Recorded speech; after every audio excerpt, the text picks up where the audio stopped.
In the quiet village of Olianga, a single betrayal opened a gate that should never have been touched. One man traded his people for silver.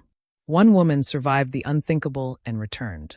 And when the gods finally answered, justice did not come with thunder. Welcome to African Tales by Khal, where African stories come to life. Subscribe and join our storytelling family. Reno had not been born into want.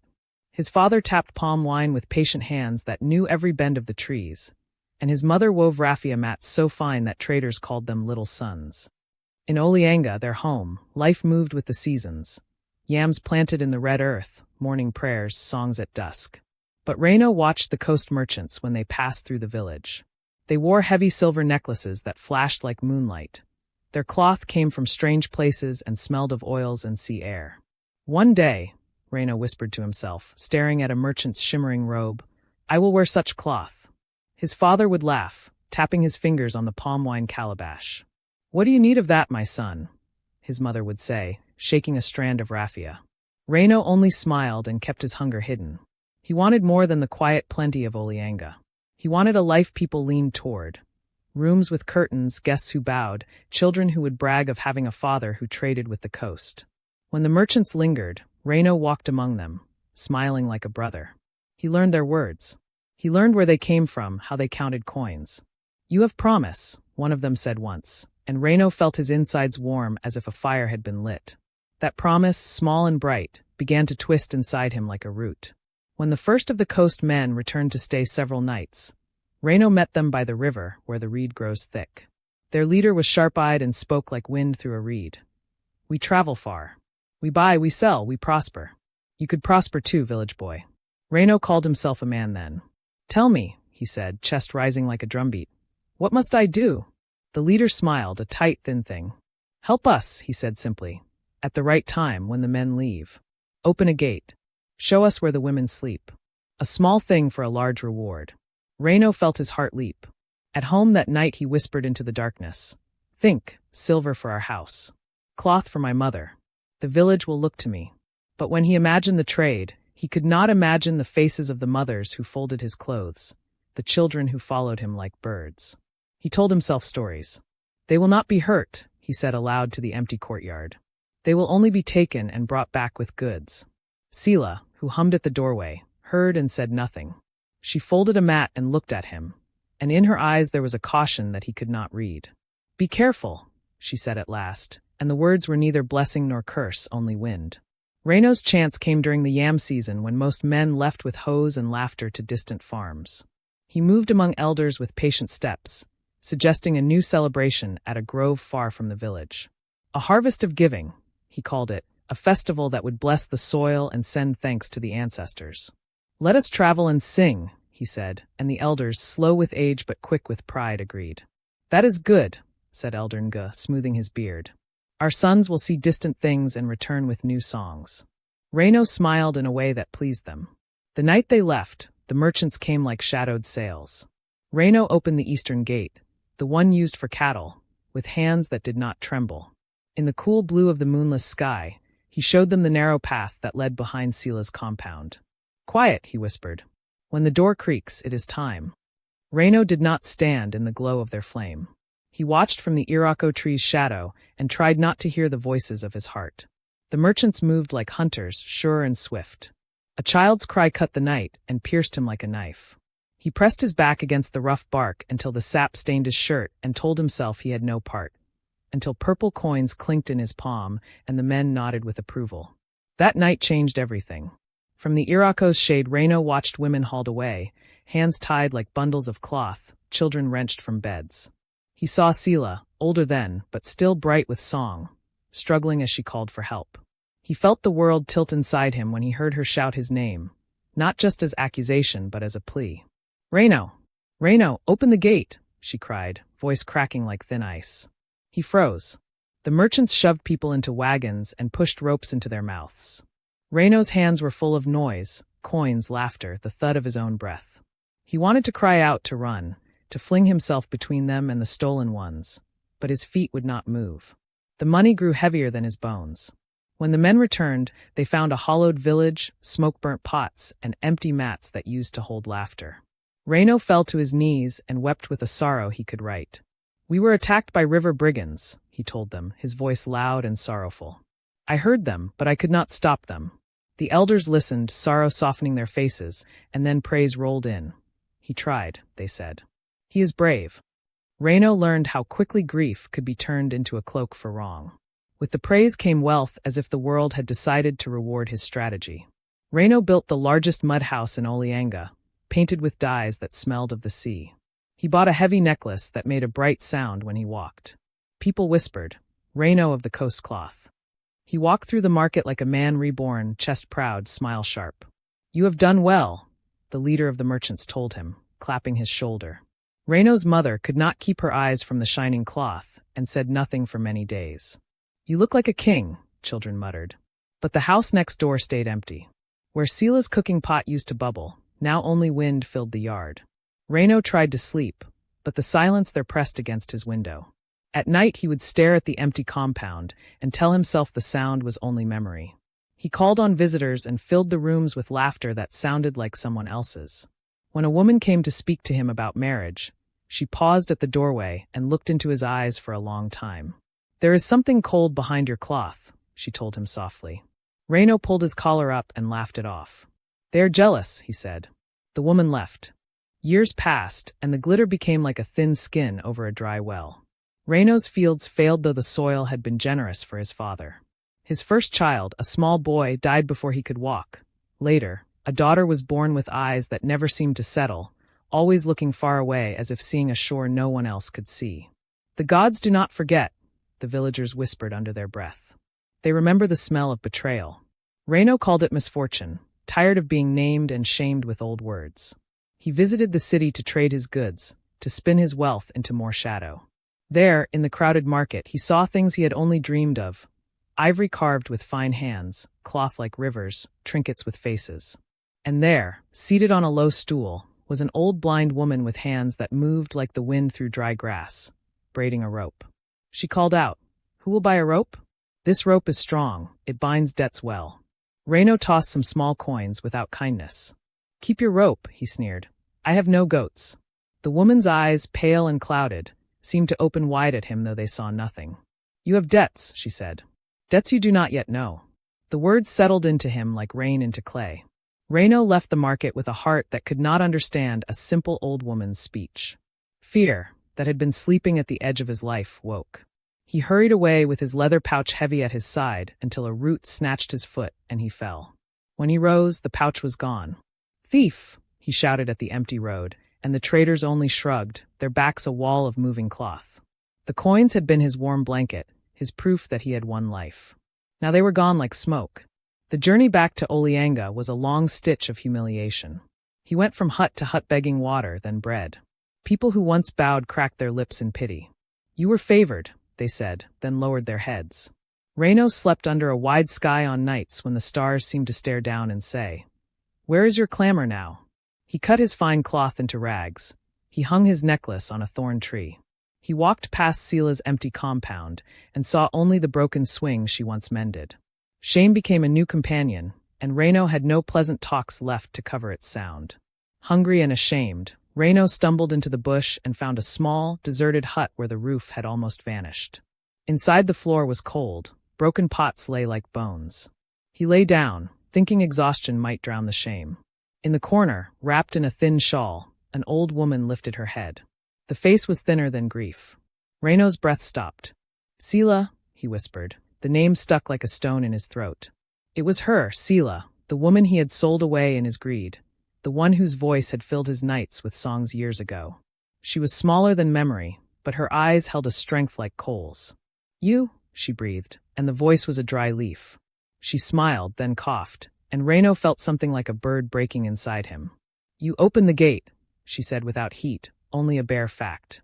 He tried to speak and found nothing but a thin, cold sound. "I remembered your face," she went on, and despite her weakness, it was like a knife. "We do not forget easily."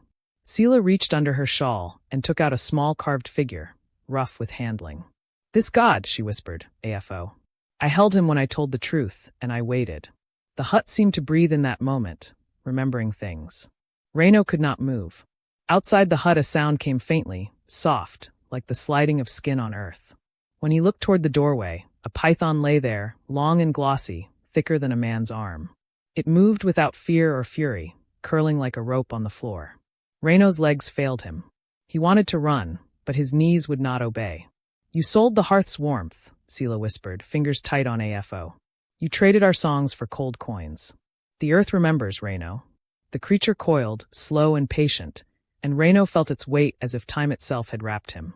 He shouted a broken animal sound, and the python tightened its hold gradually, as if following the slow rules of justice. In the morning the hunters found the hut empty of Sela. The floor held the dry outline of a man pressed as if by a slow, relentless hand, the python's imprint. Reno was gone, his life sealed in a shape on the earth. People said the gods had taken him. Some said Sela had walked away in the night, carried by the river's forgiveness. Olianga breathed and settled, a place with one fewer shadow and a heavy lesson pressed into its soil. But the village did not simply return to what it had been. Songs came back slowly, as if remembering their lines. Mothers tied their hair differently now, threading care into daily tasks. Children learned new rhymes about the Irako and the Eastern Gate. When they passed the ruined house where Reno had once laughed, they would lower their voices and tell the younger ones, "Keep your heart tight to your home. Do not open your gate to strangers." Sela's name was spoken softly in the market like a blessing.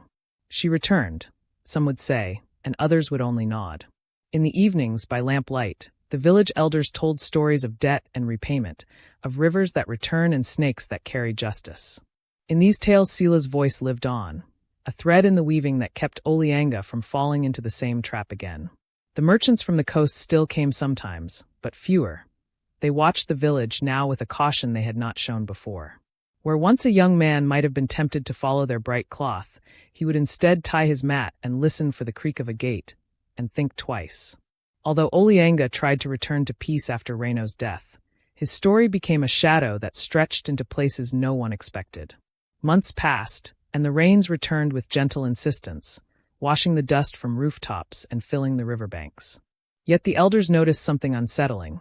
Strangers began appearing at the outskirts of the village, asking quiet questions. One late afternoon, as the sun laid an orange curtain across the sky, a young boy named Kio ran into the village square. His breath came in sharp bursts as he cried, "There are men at the river, men with strange accents and bags." Elder Ngu, now stooped from both age and sorrow, tightened his wrapper around his waist. "Again," he murmured, voice heavy. He gathered some men and walked toward the river path. When they reached the bank, 3 men waited there, their clothing stiff and unfamiliar, carrying packs that seemed too heavy for simple travelers. "We come in peace," the tallest man said, lifting his palms. His voice had the same clipped sharpness the old merchants once carried. Elder Ngu raised a brow. "Peace," he repeated. "Or profit?" The man's lips curved into something pretending to be a smile. "We search for a man who once traded with us. His name is Reno." The villagers shifted uneasily. "There is no Reno here," Ngu replied. The man's voice softened. "We know of his fate. We only come for something he owed us." A hush settled. Some villagers whispered that these men carried the same coldness Reno once admired. Elder Ngu stood firm. Whatever debts he had, they were paid to the earth.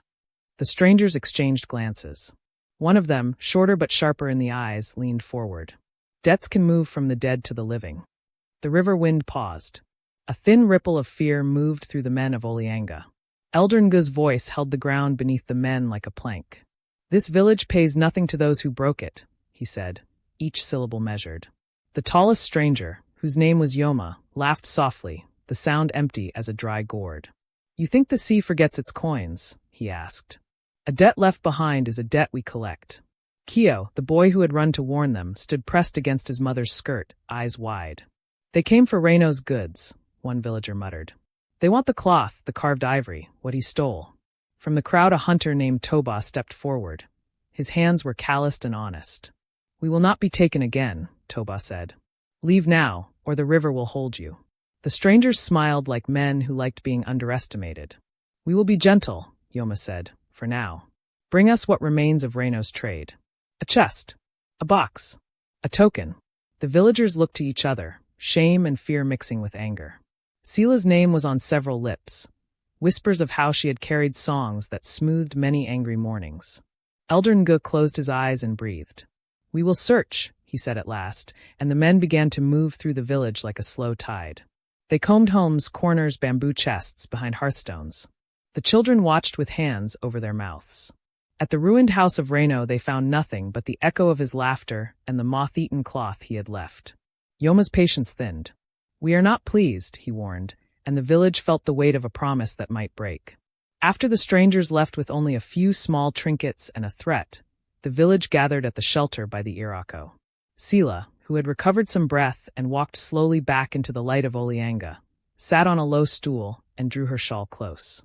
Children pressed near, clinging like shadows to her knees. "You should not have returned to that place," whispered one woman, and the voice was both care and fear. Sila touched the child's hair and smiled with a softness that hurt. "Songs must be sung where they belong," she said. "If one voice dies, another will remember." Olianga's face was a map of lines. "They will come again," he warned. "The coast men do not give up their search."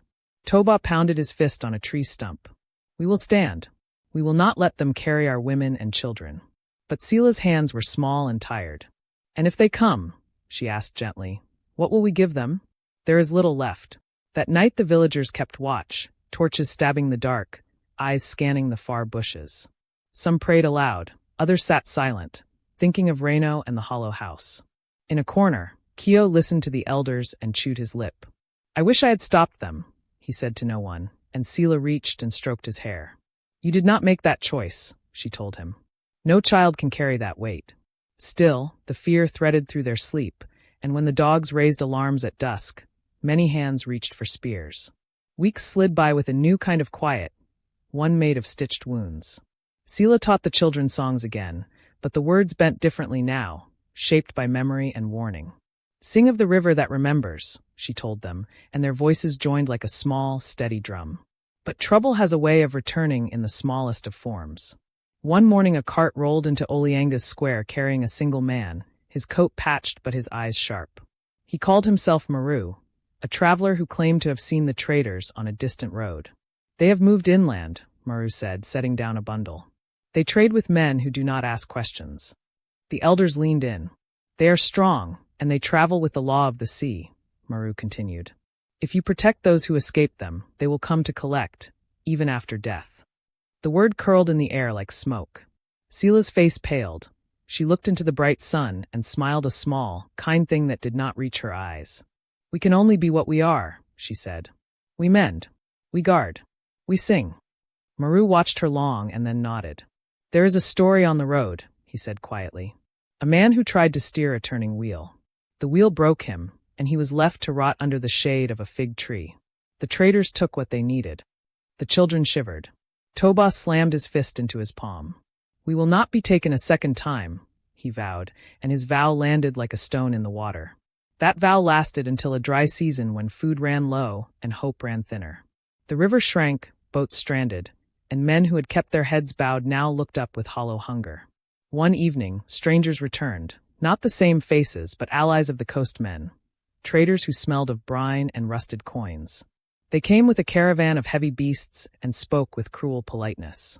"We seek goods to balance accounts," the leader declared, and their eyes swept over the village as if calculating. The elders argued and offered what little grain and beads they could spare. Yoma's men refused. "We will not take what is freely offered," one said. "We will take what belongs to Reno and what he stole from the coast." In the crowd a young mother clutched her baby and whispered a prayer.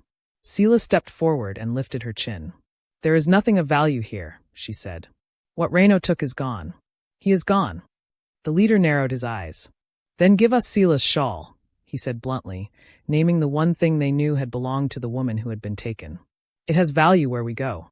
A hush fell like dust. Sila wrapped her shawl around her shoulders and looked at the leader. "You may cut the thread," she said calmly, "but my voice cannot be traded." Toba moved as if to strike, but Sila raised a hand. "No," she whispered. "Not with children watching." The leader sneered and turned away that night, but his words were a promise that would be kept in small ways, in long returns and colder mornings.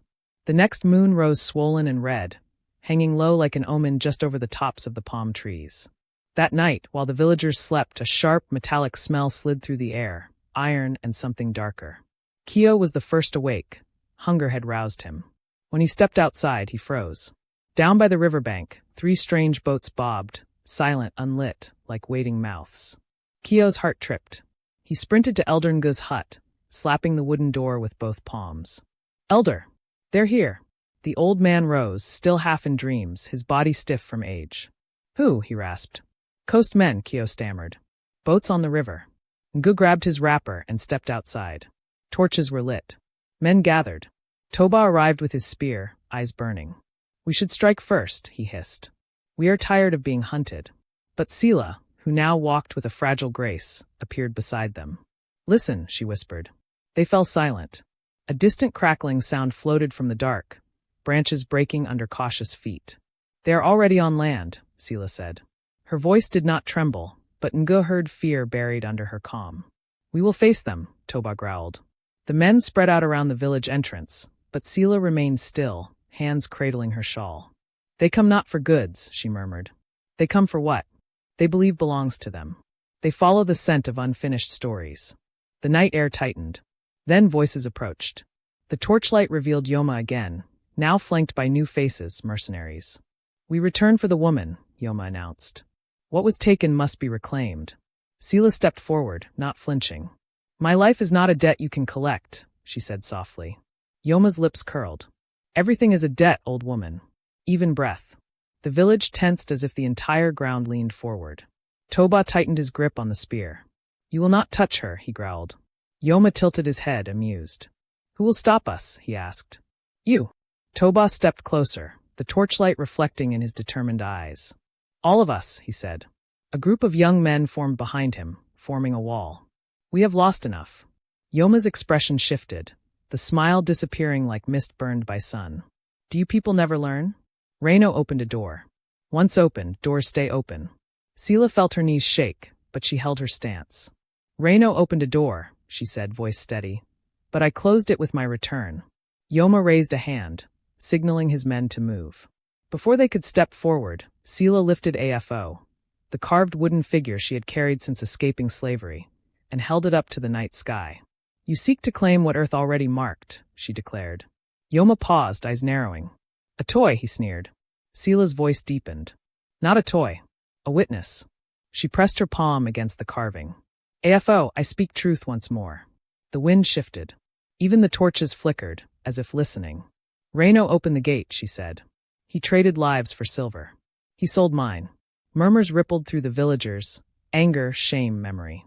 Sela continued. "Let the earth remember this moment too." Something changed in the air, something ancient, patient, unblinking. The python appeared again, silent, massive, sliding from the shadow of the tall grasses. Its scales were slick with moonlight, and with every slow ripple of movement, the fear in the mercenaries' faces grew. "What is that?" one whispered.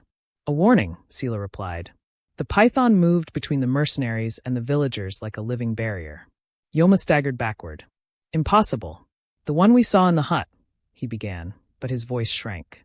"Snake or spirit, it does not matter," Toba said. "You will leave." Yoma's men drew their weapons, fear sharpening their movements, but the python responded first. It rose slightly, not striking, only watching like an old judge who recognizes a returning case. The wind stilled. The torches barely flickered. "We should go," one mercenary muttered.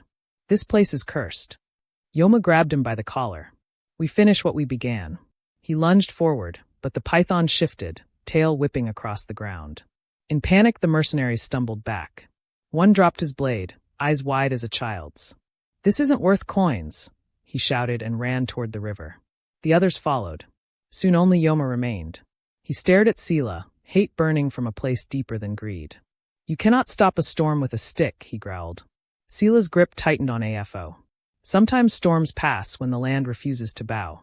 Yoma spat on the ground and stepped back toward the bush. "You will see us again," he promised. He vanished into the darkness. When the sun rose the next morning, no trace of the mercenaries remained. Only footprints in the wet soil showed where they had stood. The villagers gathered around Sela, offering water, food, comfort, but Sela only shook her head. "I am tired," she whispered. Elder Ngu rested a wrinkled hand on her shoulder. "You carry too much alone." Sela gave a small smile, the kind that hides a scar. I carried a continent once, she murmured. A village is lighter. Children sat at her feet as she told them a story. Not a warning this time, but a memory of home before the night the gate was opened. Grass used to grow tall here, she said. I used to sing while weaving mats. Birds listened then. Kio leaned close. Will you sing again? He asked. Sila closed her eyes. When the wind is ready to carry the notes. From that day forward, Olianga treated her not as a victim returned, but as a keeper of truth. Life tried to stretch toward peace again, yet beneath that peace lay a trembling thread of fear. They all knew Yoma would return. They all knew debt collectors had long memories. But something else was changing. Sila's strength faded day by day. Some mornings she didn't rise from her mat. Other mornings she walked to the river just to feel mud between her toes. I don't want to leave without feeling the land under me, she said once. She didn't explain leaving where. No one asked. They knew. Days bled into weeks, and the harmattan winds arrived, dry, gritty, and full of whispers. Sila grew weaker. Her once steady hands now trembled when she held a calabash or tried to grind spices. Kio became her constant shadow, always hovering nearby with water or cooked yam. One morning, he found her seated beneath the irako tree, staring into the empty space where Reino's grand house once stood. Do you hate him? Kio asked quietly. Sila did not answer immediately. Instead, she traced circles in the dust with her finger.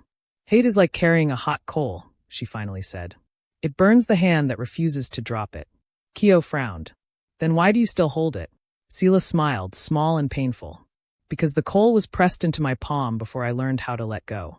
Eldringud joined them, breathing heavily. The people worry for you, he said. You cannot keep walking the river path alone at night. Sila's gaze drifted toward the distant water. I returned to the place where the chains first touched my wrists, she whispered. I returned so the memories do not own me. Ngu placed a shaky hand over hers. You owe us nothing. Sila covered his hand with her own fragile fingers. Reino owed many things. I owe only truth. She stood slowly, leaning on her cane, and walked toward the riverbank once more. None of them knew that Yoma had already crossed the river again. This time, with no men, no caravan, no pretenses. Just a single knife and determination sharpened by loss. In the fading light, he trailed Sila silently through the reeds, hatred narrowing his breath into a single thin purpose. The riverbank was silent except for frogs calling in the reeds. Sila knelt near the water, dipping her hand into the cool current. River, she whispered, I return my story to you. Carry what you must carry. Behind her, the reeds rustled, a soft, deliberate shift. You speak to water as if it can save you, Yoma's voice hissed. Sila didn't turn. Not save, she said. Witness. Yoma stepped closer, blade in hand. You ruined my trade. Do you understand that? Sila finally faced him. Her eyes were soft, tired, unafraid. Reino ruined himself. I only spoke. Words, Yoma spat, are more deadly than steel. He lunged.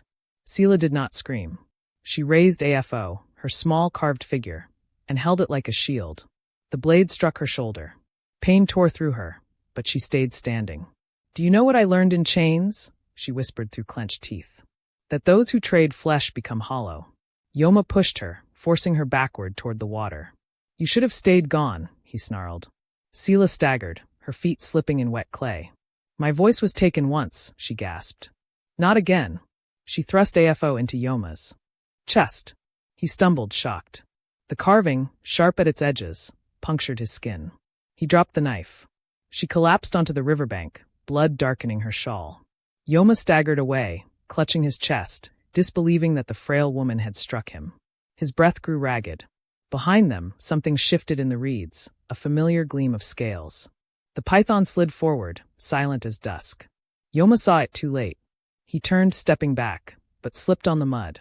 The serpent rose slowly, looming like judgment. No! Yoma shouted. Not me. He crawled backward, hands clawing at the earth. The python pressed its weight upon him. Not fast, not violent, but steady. Yoma shrieked as its coils wrapped around his legs, waist, chest. Let go, he choked. The python tightened gradually, like closing a door.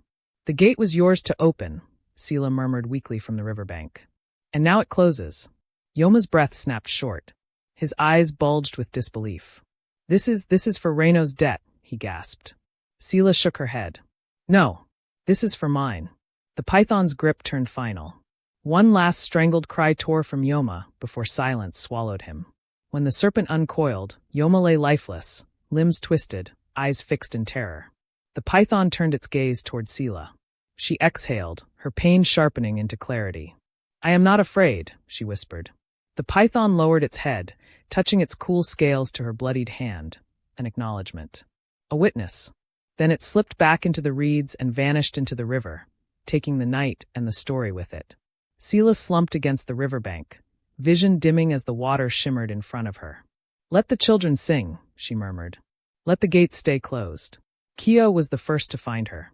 He had woken from a nightmare and gone searching for Sela. When he reached the river, he froze, Sela lying still, Yoma's body twisted nearby. "Sela," he cried. He ran to her, dropping to his knees. She opened her eyes slightly. "Little one," she breathed. "You found me." Tears streamed down his face. "We can take you home," Khal begged. "We can help you." Sela smiled, small, peaceful, already fading. "I am home," she whispered. The villagers arrived, gasping, some screaming when they saw Yoma's corpse. Toba lifted Sela gently, desperate to keep her awake. "Stay," he pleaded. "Stay and teach us more songs." Sela's eyes moved to the carved figure AFO. "I've sung all the songs I need," she murmured. Olianga knelt beside her, trembling. "We were supposed to protect you." Sela shook her head ever so slightly. "You gave me a place to return." Her breath grew thin. "Tell the children, the river remembers." Her hand slipped from Nguz. Her eyes closed. A hush fell. The river flowed on. The funeral lasted 3 days. They wrapped Sela in white cloth woven from raffia, the way she once wove mats. Women placed her shawl gently across her chest. Children laid flowers, each bloom a silent thank you for her courage.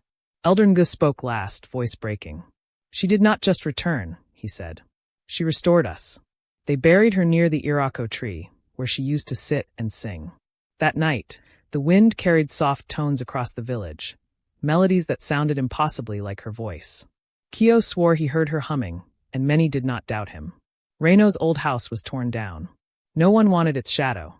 The villagers planted cassava where its walls once stood. "Let life grow where greed lived," Toba declared. In the moonlight, the community stood together, no longer afraid of strangers or memories. They painted a small wooden sign beside Sela's grave. "May the gates remain closed." The python was never seen again, but the village believed it still watched from the river, waiting only for stories that needed justice. Generations passed. Children grew into elders and new children grew after them. Olianga thrived, not rich with silver or cloth, but rich in safety and memory. Yet the tragedy became a legend, told under warm lantern light. They spoke Reno's name only as a warning, never as a man. They spoke Sela's name with gratitude, never with pity. And each year, they gathered at the riverbank, where reeds still leaned as if listening. Khal, grown into a man with children of his own, knelt by Sela's grave. "We kept the gates closed," he whispered. "It worked." The wind shifted. Somewhere far off, a python slid through grass, silent, patient, unchanged. In the village square, the elders retold the story. The earth remembers every debt. Some are paid in silver. Some are paid in silence. Others are paid in bone. No one ever opened the eastern gate again. Not even in daylight. Not even for trade. Reno's greed was buried in the dirt. Sela's truth remained in the air. And the python, keeper of judgment, became a myth mothers whispered to restless children. "Do not betray your people." The earth hears. The river remembers. The python waits. The echo of Sela's final words lived on like a river that never dried. Let the children sing. Let the gates stay closed. Please subscribe, like, and share.